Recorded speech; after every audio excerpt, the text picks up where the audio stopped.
अस्पताल प्रबंधन की लापरवाही एक मासूम पर भारी पड़ गई और उसे पीजीआई में दूसरा जन्म मिला। उल्टी दस्त की शिकायत के चलते बच्चे को सोलन अस्पताल में भर्ती किया था, लेकिन चिकित्सकों ने एकाएक उसे पीजीआई रेफर कर दिया। जब परिजनों ने देखा तो मासूम जला हुआ था। इस संबंध में सीएमओ सहित सीएम और स्वास्थ्य मंत्री को शिकायत सौंपी है। तो दोनों हॉस्पिटल में हमने उनको बोल के किया, मैं इसको वोमिटिंग और उल्टियाँ लगी हुई हैं, बोला कि बच्चा ठीक है।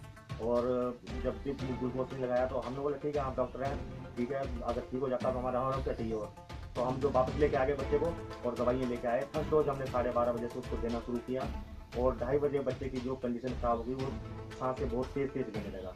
और हम जो फिर हॉस्पिटल ले गए तो डॉक्टर के पास लेके मैं क्या देखो इसकी कंडीशन खराब हो गई बहुत ज़्यादा। तो डॉक्टर फिर भी मेरे को इस तरह बोला कि भाई आपको ग्लूकोज लगवा के ही मानोगे। तब मैंने कहा मैं क्या बच्चे की आप कंडीशन तो देखिए, कंडीशन देख के बात कीजिए। मैंने अपने ये बच्चा क्या ड्रामे कर रहा है जो आप ऐसा बोल रहे हैं कि ग्लूकोज लगाना है। तो उन्होंने जो बोला ठीक है चिल्ड्रन वार्ड में इसको एडमिट कर दो।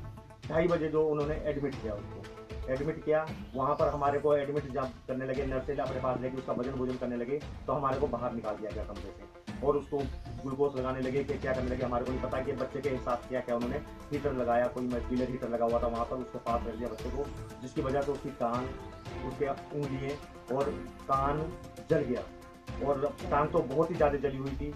तो और फिर जो उन्होंने 3 बजे जो पीजीआई को रेफर कर दिया, 3 बजे जो पीजीआई को रेफर कर दिया। तब हमने बोला भी डॉक्टर साहब से कि आप तो ठीक बोल रहे थे बच्चे को, तो आप पीजीआई को रेफर कर रहे हैं, पर हमारे पास इतना समय नहीं था। हमने अपना बच्चा बचाना था, इसलिए हम उस टाइम तो कोई कार्रवाई कर नहीं पाए। हम उसी टाइम पीजीआई के लिए हमारे को सरकारी अस्पताल से एम्बुलेंस तक अवेलेबल नहीं हुई, मेरे को प्राइवेट एम्बुलेंस हायर करनी पड़ी। उसको ले जाकर मैंने पीजीआई में किया। पीजीआई में हम 6-6:30 बजे करीब पहुँचे तो उन्होंने उसी टाइम एडमिट कर लिया। एडमिट करके बड़ी मुश्किल से 2.5 घंटे के बाद उसको सांसें लूटी वहाँ पर पीजीआई में। सांसें आने के बाद फिर उन्होंने वेंटिलेटर पर डाल दिया बच्चे को और 17 दिन पूरे वेंटिलेटर पर रहा बच्चा मेरा, मौत से लड़ता रहा। तो मैं चाहता हूँ कि इन डॉक्टरों के ऊपर या इस हॉस्पिटल के ऊपर ऐसी कार्रवाई की जाए ताकि आइंदा किसी बच्चे के साथ या किसी और के साथ जो दुर्व्यवहार ना हो। किसानों से जुड़े मुद्दों को लेकर हिमाचल किसान सभा के बैनर तले किसानों ने प्रदर्शन किया और सरकार पर अनदेखी का आरोप लगाया। किसान सभा ने प्रदेश के सीएम को डीसी के मार्फत 15 सूत्री मांग पत्र भी भेजा।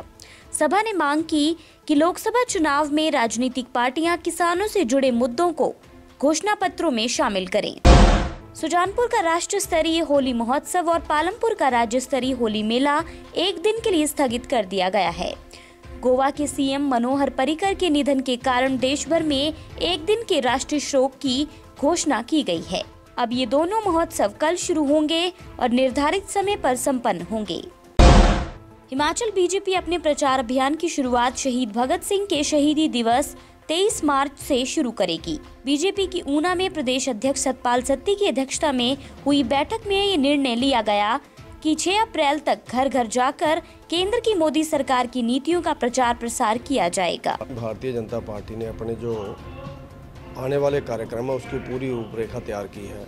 उसमें जो तय किया गया कि मार्च महीने में क्या क्या कार्यक्रम होंगे, अप्रैल महीने में क्या कार्यक्रम होंगे और मई महीने में क्या कार्यक्रम होंगे, क्योंकि 19 मई को हमारी वोटें होनी है हिमाचल प्रदेश की। 23 मार्च शहीदी दिवस है भगत सिंह राजगुरु सुखदेव का।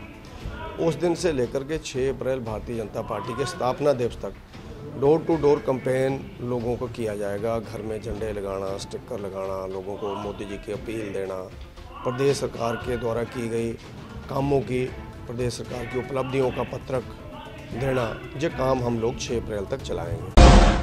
मामूली कहासुनी के चलते पिरडी के पास एक विवाहिता ने ब्यास नदी में छलांग लगा दी। नदी में कुछ दूरी पर महिला पत्थरों के बीच पानी के भंवर में लापता हो गई। महिला को ब्यास में छलांग लगाता देख स्थानीय लोगों ने इसकी सूचना कुल्लू पुलिस को दी।